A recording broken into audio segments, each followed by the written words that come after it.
বাসর ঘরে ইরা বসে আছে তার হবু বরের অপেক্ষায়, আর হাত পা ছড়াছড়ি করছে বিরক্ত হয়ে। ইরা খুবই চঞ্চল একটা মেয়ে। সে এতটাই চঞ্চল যে বাচ্চামি ভাবটা তার মধ্যে এখনো আছে। এইরকম চঞ্চল একটা মেয়ের পক্ষে বাসর ঘরে ঘন্টার পর ঘন্টা বসে থাকার ফল কেমন হয় তা হয়তো কেউ আন্দাজ করতে পারছে না। সেই কখন থেকে বিছানায় বসে আছি, এখনো মিস্টারের আসার খবর নেই। আর শয়তান মহিলাগুলো বলে গেল কি তার জামাই আসার আগে যেন সে বিছানায় চুপ করে বসে থাকে। চারিদিকে কত সুন্দর ফুল দিয়ে সাজানো, একটা সেলফি তো নেওয়াই যায়। আর পারবো না বসে থাকতে আমি। এই রে, ফোনটাই তো আনিনি, এখন কি হবে? ইরা বিছানা থেকে নেমে আশেপাশে তাকিয়ে দেখে কোথাও আছে কিনা। বিছানায় চোখ যেতেই দেখে বিছানায় একটা ফোন। ফোনটা হাতে নিয়ে, কার ফোন রে এটা? ধুর, এত ভাবার কি আছে? ইরা, তোর সেলফি তুলতে মন চাইছে, সেলফি তোল না, এত কথা কেন বলতে আসছিস? আমার লাগেজটা কোথায়? ইরার নজর ড্রেসিং টেবিলের ওপর যেতেই দেখে বিভিন্ন কালারের চশমা। ওয়াও, কত কিউট কিউট চশমা, একদম আমার মতন। ইরা সবগুলো চশমা নিয়ে বিছানায় বসে আছে। একটা একটা করে চশমা চোখে দেয় আর বিভিন্ন পোজে সেলফি তোলে, পাশে রেখে দেয়। এইভাবে সবগুলো দিয়ে সেলফি তোলে। এরপর গ্যালারিতে ঢুকতেই, কতদিন গান শুনিনি, আম্মু অনেক পচা, এই দুদিনে আমাকে একটুও গান শুনতে দেয় না, ফোনটাই তো ধরতে দেয় না। বলে কি না, ইরা এখন ফোন ধরিস না, লোকে খারাপ বলবে। ইরা হেডফোন কানে দিয়ে গান প্লে করে শুনতে থাকে। রেহান একটা কাজের পর আর একটা কাজে ব্যস্ত হয়ে থাকে। সেই কখন থেকে রেহানকে দেখছি এ কাজে সে কাজের বাহানায় ব্যস্ত হয়ে আছে। বিয়ের দিন তার বউ যেই গুণ কীর্তন শুনিয়েছে, তারপর আর কার ইচ্ছে হবে বাসর ঘরে ঢুকে লাইফ বইয়ের এসব দেখার? তবুও যেতে তো হবেই। অ্যাটলিস্ট বাসর ঘর, স্পেশাল রাত বলে কথা। বলেই বাকিরা বাঁকা হাসি দিয়ে রেহানের কাছে দেয়। বোনেরা রেহানের কাছে গিয়ে বলে, ভাইয়া অনেক কাজ করেছিস, এইবার যা, রুমে যা। এই তো যাচ্ছি। জি না, আমার কাছে এইসব বাহানা চলবে না, যা তাড়াতাড়ি, ভাবি অপেক্ষা করছে। রেহান বাধ্য হয়ে রুমে যায়। রুমে যেতেই অবাক হয়ে গেল, এটা কি, আমি কি চোখে ভুল দেখছি? রেহান হাত দিয়ে চোখ কুচলিয়ে আবার চোখ খোলে। ইরা সেটা লক্ষ্য করে কান থেকে হেডফোনটা খুলে চশমা নিয়ে বিছানা থেকে নেমে রেহানের সামনে এসে দাঁড়ায়। একটার পর একটা চশমা রেহানের চোখে লাগায় আর খোলে। এই কি করছো? তুই যেভাবে চোখ কচলাচ্ছিস আমার মনে হয় তোর চোখে প্রবলেম আছে, তাই চশমা পরাচ্ছি। বাট একটাও তো তোর ফেসের সাথে সেট করছে না। আমের চোখে প্রবলেম নেই, ওকে? চুপচাপ দাঁড়াতো একটু, সরাও এসব। জামাই বিরক্ত করিস না তো, ভালোভাবে কাজ করতে দে। এইটা তোমার কাজ? কেন, তুই জানতিস না? না, যাও, এগুলো যেখানে ছিল সেখানে রেখে দাও। চুপ। এরা একটা নীল চশমা নিয়ে রেহানের চোখে পরিয়ে দিয়ে বলে, জামাই তোকে না একদম সেই লাগছে, ক্রাস। এটা খুলে ফেল, তা না হলে বাইরের শয়তান মাইয়াগুলো তোকে নিয়ে টানাটানি শুরু করবে। তখন তখন কি হবে? আমি গিয়ে ঢিসুম ঢাসুম মেরে তোকে আমার কাছে নিয়ে আসবো। কি? জামাই তোর কি হলো আবার, হাঁ করে আছিস কেন? লিসেন, আমার আবার কি হবে? হলে ভালো হতো তাই না? কি? তোর অসুখ হলে আমি তোকে হাসপাতালে নিয়ে যেতাম, তোর পাশে বসে তোকে এত এত সেবা করতাম, তখন ডাক্তারেরা কি বলতো জানিস? কি বলতো?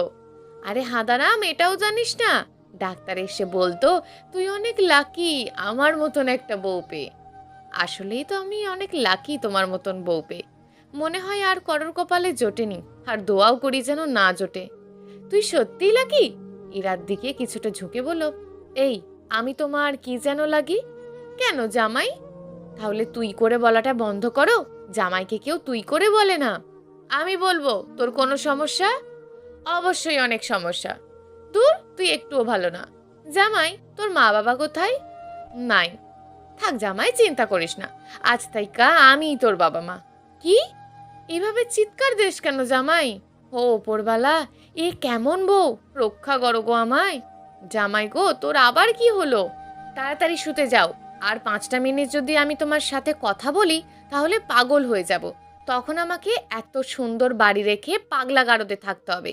জামাই, তোর সাথে আমাকে নিবি? কোথায়? পাগলা গারদে।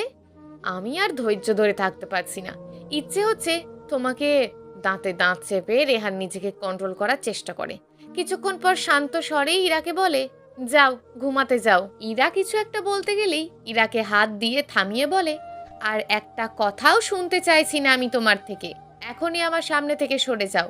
আর শোনো, তুই তুকারি করে আমাকে বলবে না। বলবো, 100 বার বলবো, 1000 বার বলবো। রেহান ভুরু কুচকে ইরার দিকে তাকায়। ইরা মুখ ভেঙচি কেটে চলে যেতে নিলেই আবার কি মনে করে রেহানের দিকে আসে। রেহানের চোখে হাতের সানগ্লাসটা পরিয়ে দিয়ে, এটা পরে বাইরে যাবি না, বুঝছিস? রেহান চোখ থেকে সানগ্লাসটা খুলে মেঝেতে ফেলে দেয়। ডিসগাস্টিং। রেহান বারান্দায় চলে যায় মুভ অন করতে। পাঞ্জাবির পকেট থেকে একটা বক্স খুলে দেখে আংটি। রেহানের সাথে ইরার যেদিন বিয়ে ঠিক হয়েছিল সেদিন কিনেছিল এটা বাসর রাতে ইরাকে গিফট করার জন্য, কিন্তু এখন তার সেই মুডটা আর নেই। দীর্ঘশ্বাস নিয়ে পকেটে ঢুকিয়ে নিল বক্সটা। তারপর বারান্দা থেকে রুমে এসে দেখে ইরা ঘুমিয়ে গেছে। রেহান চেঞ্জ করে সেও ইরার পাশে শুয়ে পড়ে। সকালে ইরার ঘুম ভাঙতেই দরজা খুলে বের হয়ে যায়। সারা বাড়ি ঘুরে ঘুরে দেখছে। সারা বাড়ির মানুষ গিজ গিজ করছে। কিছু কিছু মানুষ ঘুম থেকে উঠে গেছে, আর কেউ এখনো ঘুমে। তবু মেঝে খাট এখনো সেখানে যেখানে পারছে ঘুমাচ্ছে, কারোর পা কারোর মাথার কাছে কিংবা শরীরের ওপর। ইরা এসব দেখছে আর হেসেই যাচ্ছে। ইরা হাঁটতে হাঁটতে কারোর সাথে ধাক্কা খায়। ও মা গো, এটা কে রে? আমি আমি সরি। চোখ কি পকেটে ঢুকিয়ে হাঁটোস? ভাবি রাগ করছো কেন? আমি তো সরি বললাম। তুই কে রে? আমার জামাইয়ের বাড়িতে কেন আছিস? ভাবি আমি তোমার ননদ বুশরা। এখানে থাকবো না তো কোথায় থাকবো? আমার তো বিয়েও হয়নি। আচ্ছা, ননদ বুশরা। তোদের কেন ননদ বলা হয়? কিছুক্ষণ ভেবে বলল, জানি না তো। ছি ছি, তুই কেমন? তোকে আমি আর ননদ বলবো না। ইরার কথা শুনে বুশরা ভ্যাবাচেকা খেয়ে যায়।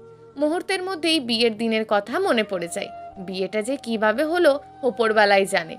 আচ্ছা বলা লাগবে না, আমায় বুচরা বলেই ডেকো কেমন? তো তুমি এখন এই অবস্থায় কেন? আমি যাই এগুলো চেঞ্জ করতে। ইরা চলে গেলে রেহান বুচরার সামনে এসে দাঁড়ায়। কিরে, কি ভাবছিস? ভাবছি তুই কিভাবে ভাবিকে সামলাবি। কেন বলতো? আর কাল কি এমন হলো যে কাজী ওরকম বিয়ে পড়িয়েই ভাগছে? শুনবি? তাহলে শোন।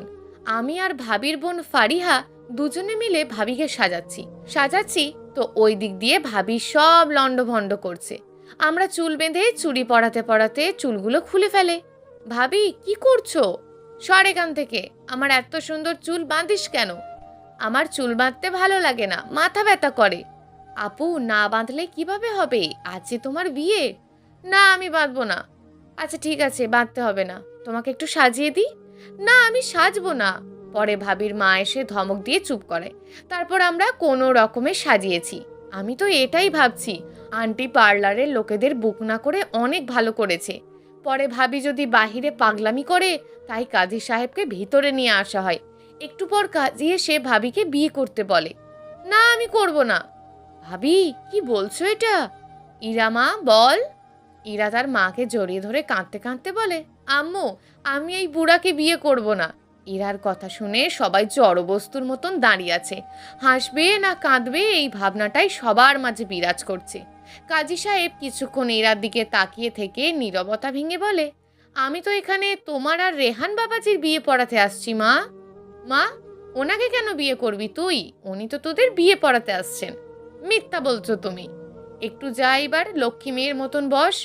কাজী সাহেব বিয়ে পড়ান এইবার। এরপর এরপর আবার কি? তোদের বিয়ে হয়ে গেল। আমাকে একটু ধরিস, আমি স্ট্রোক করি। রুমে গিয়ে স্ট্রোক করিস। এখন এসব মাথা থেকে মুছে ফেল। জামাই, ও জামাই, যা, ডাক পড়ে গেছে তোর। যাব না আমি। না গেলে কিন্তু আবার রেগে যাবে। রেহান অসহায় দৃষ্টি নিয়ে বুশরার দিকে তাকায়। যা ভাইয়া। রেহান রুমে গিয়ে ইরার ওপর থেকে নিচ পর্যন্ত পর্যবেক্ষণ করে নেয়। ইরা রেহানের একটা টি শার্ট আর জিন্স প্যান্ট পরে আছে, যা দেখে রেহানের চক্ষু চড়ক গাছ। কেমন লাগছে আমাকে জামাই? আমার ড্রেসটা কার থেকে অনুমতি নিয়ে পরেছ? তোর থেকে। মিথ্যে কথা একদম বলবা না। আমি সত্যি বলছি। কখন বললে? হ্যাঁ তখন যে বললাম তুই তো ঘুমাচ্ছিলি তখন, তাই শুনিসনি। হোয়াট?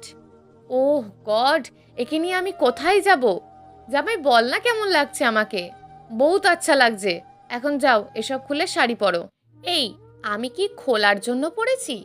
প্লিজ বউটা এমন করে না, দেখো বাহিরের মানুষ খারাপ বলবে। আমি এখনই যাচ্ছি বাইরে, দেখি কার কত বড় সাহস আমাকে কিছু বলবে। এখন যদিও বাইরে যাই তাহলে আমার মান সম্মান সব শেষ করবে। যেভাবেই হোক ওকে থামাতে হবে। রেহান ইরাকে থামিয়ে দিয়ে, তোমার বাবা মার কাছে যাবে? ইরা খুশি হয়ে, নিয়ে যাবি আমাকে? তুইও যাবি কিন্তু আমার সাথে। জি ম্যাম, যাচ্ছি আমি।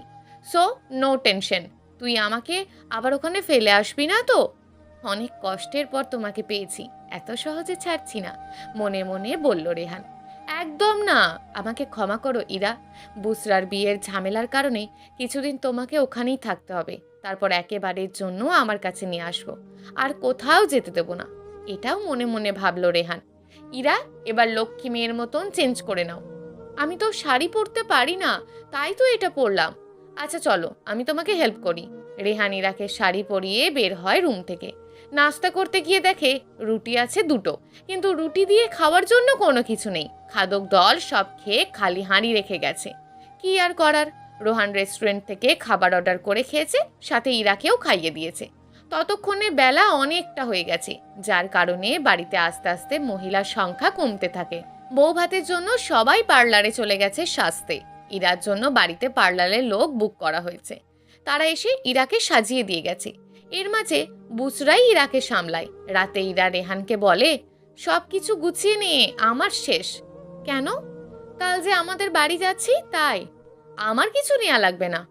আমারও কিছু লাগবে না। না না, তুমি নাও, আমি আমারগুলো পরে গুছিয়ে নেব। এরপর ইরা আর কিছু না বলে ঘুমিয়ে পড়ে। পরদিন সকালে ইরা ঘুম থেকে উঠে রেডি হয়ে খেয়ে রেহানকে ডাকাডাকি শুরু করে। জামাই ওঠ, তাড়াতাড়ি ওঠ, 7টা বেজে গেছে। মাত্র তো 7টা বাজে, আর একটু ঘুমাইতে দাও। না না, হবে না, ওঠ, যাও তো এখান থেকে, আমি ঘুমাবো। দাঁড়া, পানি আনতাছি। এই না না, উঠতাছি। রেহান উঠে বসতেই দেখে ইরা রেডি। তাড়াতাড়ি নাম বিছানা থেকে। তুমি না আমার লক্ষ্মী বউ, আর একটু ঘুমাই। পানি আনবো। এই না না। রেহান বসে ঝিমাতে থাকে। জামাই, তুই কি ঘুমের মধ্যেই যুদ্ধ কইরে ফেলছিস? কখন যাব আমরা? এই তো যাচ্ছি। রেহান বিছানা থেকে নেমে ফ্রেশ হতে চলে যায়। এরপর খেয়ে রেডি হয়ে সবার থেকে বিদায় নিয়ে গাড়ি নিয়ে বের হয়ে যায়। ইরা আর রেহান দুজনে পাশাপাশি সিটে বসে আছে। ইরা একা একাই কথা বলতে থাকে, আর রেহান নীরব দর্শক হয়ে সেগুলো শুনে যায়। ইরাদের বাড়ির সামনে গাড়ি থামলো। ইরা আর রেহান ভিতরে ঢোকে। ইরা তার মাকে ডাকে, আম্মু আম্মু। ইরা ইরার কাছে এসে বলে, আরে ইরা তুই? তোমরা আমাকে একটুও ভালোবাসো না। তোর মাথায় কবে যে বুদ্ধি হবে বলতো? আমার অনেক বুদ্ধি আছে, বুঝছো? বলতে বলতে ইরা ভিতরের দিকে চলে যায়। চলো বাবা ভিতরে। রেহান আর ইরার মা দুজনে ভিতরের দিকে চলে যায়। তারপর রেহান ইরার মাকে বলে, মা, একটা কথা ছিল। হ্যাঁ বলো বাবা। আপনারা তো জানেন ইরা কেমন পাগলামি আর ছেলে মানুষই করে। আমার থেকে আপনারাই ভালো বেশি জানেন। এদিকে কয়েকদিন পর বুশরার বিয়ে, খুব তাড়াতাড়ি সব অ্যারেঞ্জমেন্ট করতে হবে। ওর দিকে হয়তো ব্যস্ততার কারণে সেরকম খেয়াল রাখতে পারবো না। মা বাবারও বয়স হয়েছে, বুঝতেই পারছেন।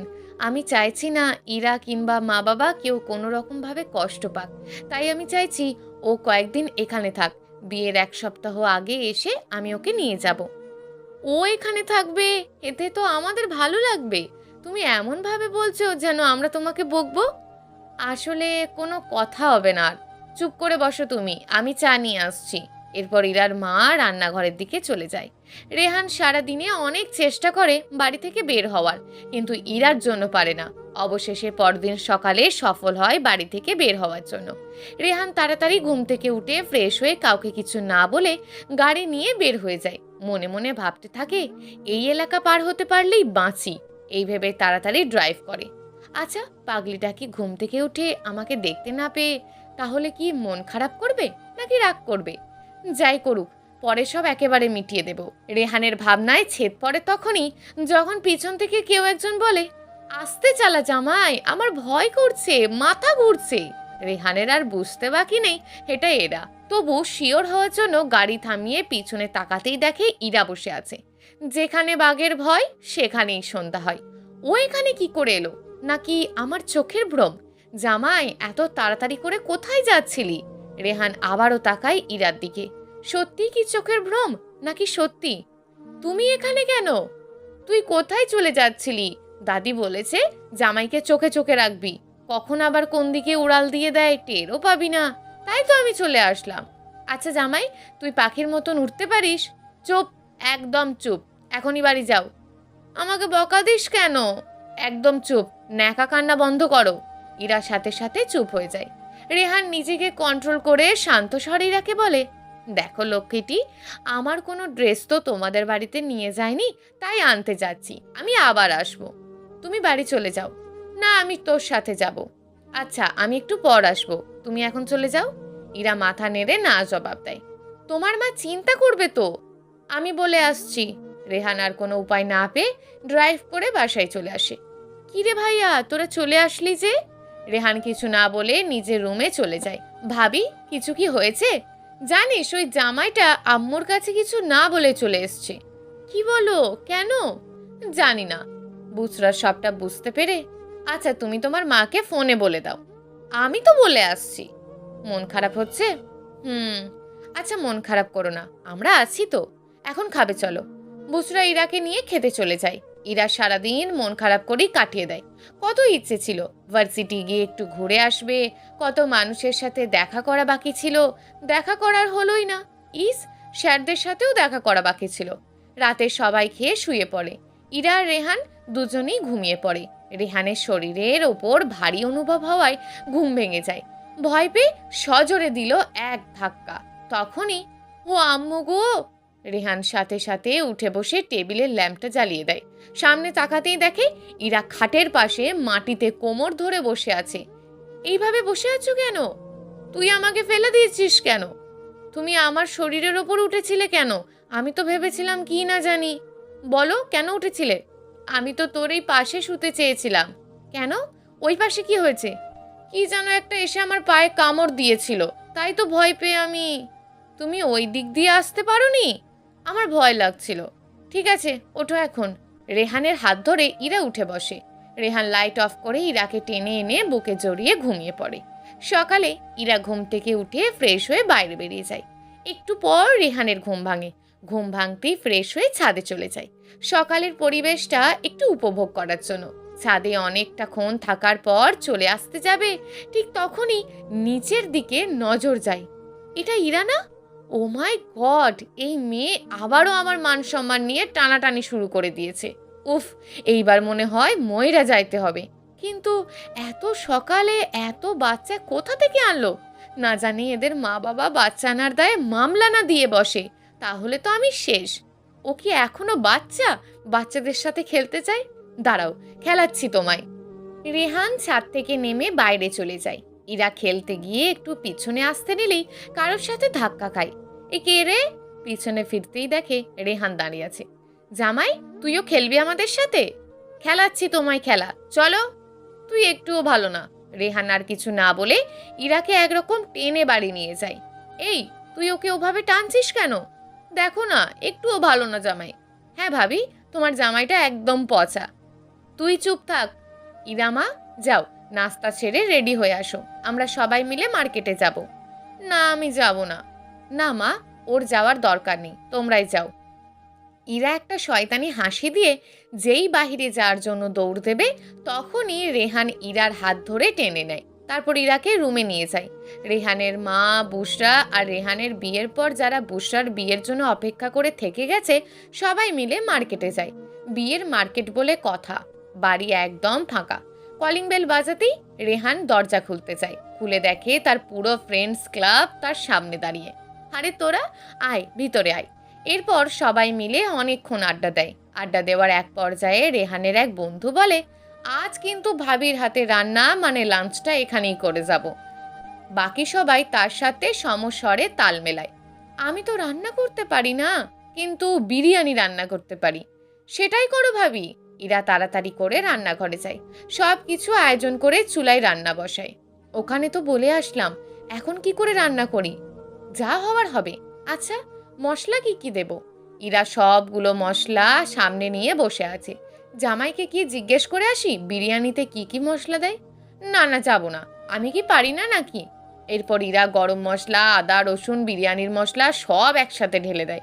রান্না শেষে সবাইকে ডেকে এনে খেতে দেয়। আহা, কি সুঘ্রাণ! তাড়াতাড়ি দাও।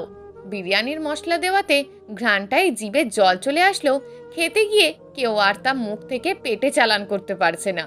এতক্ষণ সবাই আগ্রহ নিয়ে খেতে বসলেও এখন আবার সবাই কাজের আগ্রহ নিয়ে উঠে চলে যায়। এরপর সবাই রেহানের রুমে চলে যায়। ইরা রেহানের রুমে যেতে চাইলে তাকে ঢুকতে দেয় না। ইরা কাঁদতে কাঁদতে অন্য রুমে গিয়ে ঘুমিয়ে পড়ে। ইরার যখন ঘুম ভাঙে তখন দেখে চারপাশটা অনেক রঙের লাইটিং করা। ভালোভাবে উঠে বসে দেখে লাইটিংয়ের সাথে বেলুন আর তার সব পছন্দের ফুল দিয়ে রুমটা সাজানো। ইরা মুহূর্তেই উঠে খুশিতে লাফাতে থাকে। Happy birthday Irabati. ইরা পিছনে তাকিয়ে রেহানকে জড়িয়ে ধরে বলে, ধন্যবাদ। তোমাকে কিছু কথা বলতে চাই, তার আগে কেকটা কাটো, আসো। রেহান আর ইরা কেকটা কাটে। রেহান ইরার সামনে হাঁটু গেড়ে বসে পকেট থেকে একটা বক্স বের করে ইরার দিকে এগিয়ে দিয়ে বলে, এটা তোমার জন্য, আমার দেওয়া জন্মদিনের উপহার। ইরা গিফট বক্স হাতে নিয়ে জবাব দেয়, থ্যাঙ্কস। রেহান দাঁড়িয়ে ইরাকে বুকে টেনে নেয়। তারপর মনে মনে ভাবতে থাকে, তোমাকে ঠিক এইভাবে আমার বুকে সারা জনম আগলে রাখবো। কিচ্ছুটি হতে দেব না, শুধু তোমার একটুখানি ভালোবাসা পেলেই চলবে। তাড়াহুড়োর প্রয়োজন নেই, আস্তে ধীরে বাসলেই হবে। ইরা, ভালোবাসো? বলবো না। বলো না। না, বাসি না তো। আমি জানি বাসো, বলো না গো।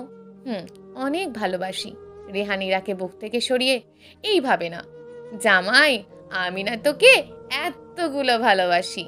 বাচ্চামি ভাবটা আইছে না শরীরে এইবার? জি ম্যাম, আইছে। তুই আমাকে ভালোবাসিস না? আরে আরে, বাসি তো, অনেক ভালোবাসি আমার লক্ষ্মী বউটাকে। আচ্ছা ইরা, একটা কথা বলি। এখন তো তুমি ৮-১০টা মেয়ের মতোই স্বাভাবিক, তাহলে এরকম পাগলামি কেন করো? আমার ভালো লাগে জানো, মাঝে মাঝে শৈশবটা হারিয়ে নিজেকে খুব একা মনে হতো, তাই চেয়েছিলাম বড় হয়েও শৈশবটাকে আঁকড়ে ধরে বাঁচতে। কিন্তু ভাবিনি আমি অনেকটা বড় হয়ে গেছি, এখন আর ওসব সমাজ মেনে নেবে না। ওসব এখন সবার কাছে পাগলামি ছাড়া কিচ্ছু মনে হবে না। আচ্ছা, নিজেকে আস্তে আস্তে স্বাভাবিক করে নাও, তবে পুরোপুরি না কিন্তু। রাগ করছো? ওহো, ভালোবাসি তো। রেহান আরও জোরে জড়িয়ে ধরে ইরাকে, যেন মনে হচ্ছে ছেড়ে দিলে কোথাও চলে যাবে ইরা। প্রিয় দর্শক, এই গল্পটা আপনাদের কেমন লাগলো তা অবশ্যই একটি কমেন্ট করবেন। আর যদি গল্পটা আপনাদের ভালো লেগে থাকে তাহলে ভিডিওটিতে একটি লাইক করে দেবেন এবং এই ধরনের ভিন্ন স্বাদের গল্প শোনার জন্য চ্যানেলটিকে অবশ্যই সাবস্ক্রাইব করে আমাদের সঙ্গে যুক্ত থাকুন।